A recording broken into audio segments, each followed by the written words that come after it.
महोदय जी, आप समता सैनिक दल के प्रदेश अध्यक्ष हैं, तो जो ईवीएम चल रही है इसके बारे में क्या चर्चा करना चाहते हैं, क्या कहना चाहेंगे? चर्चा कर चुके हैं। आज हमारी बैठक हुई है समाज संगठनों को लेकर के। इस समय हम 5-6 संगठन यहाँ पर सम्मिलित हुए हैं जो आपके सम्मुख दिखाई दे रहे हैं।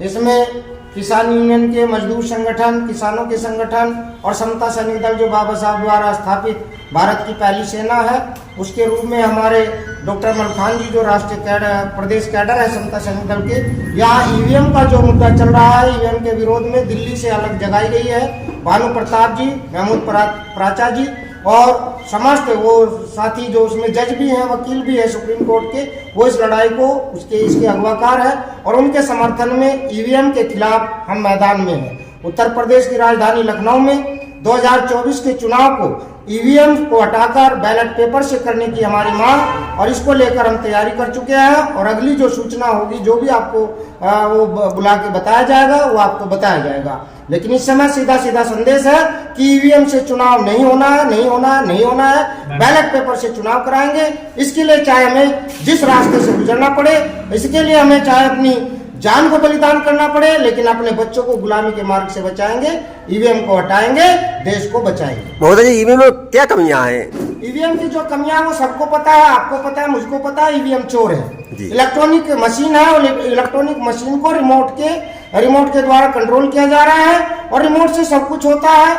हैकिंग होती है जब घड़ियों के टाइमिंग सेट किए जाते हैं। तमाम इलेक्ट्रॉनिक जो मशीन आई है, जो साइंटिफिक मशीनरी है, उसको रिमोट कंट्रोल से कंट्रोल करके अपने नियंत्रण में लेकर के कुछ भी किया जा सकता है। सीधी सीधी बात है, हमारे देश के प्रधानमंत्री महोदय जी के द्वारा सीधा संदेश दिया गया जनता को कि वर्ल्ड के जितने भी विकसित देश हैं वो ईवीएम से नहीं बल्कि बैलेट पेपर से चुनाव कराते हैं क्योंकि वे शिक्षित हैं। ये माननीय मोदी जी का बयान है। जब माननीय मोदी जी का बयान ये है, भारत की सरकार और सत्ता का बयान ये है, तो अपने देश में ईवीएम से चुनाव क्यों?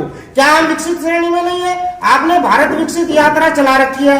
भारत विकसित यात्रा का मतलब है कि भारत की आजादी के 100 वर्ष पूरे होने वाले हैं। तो भारत को हम राष्ट्रीय स्तर पर अंडर वर्ल्ड लेवल पे तो उसको जो है विकसित श्रेणी में रखने जा रहे हैं। जब हम उसको अंतरराष्ट्रीय स्तर पर विकसित श्रेणी में रखने जा रहे हैं, तो आप 2024 में यदि आप देश को विकसित करना चाहते हैं तो बैलेट पेपर से चुनाव कराए, ईवीएम को हटाने का काम करें, तब आप विकसित श्रेणी में निश्चित रूप से आएंगे।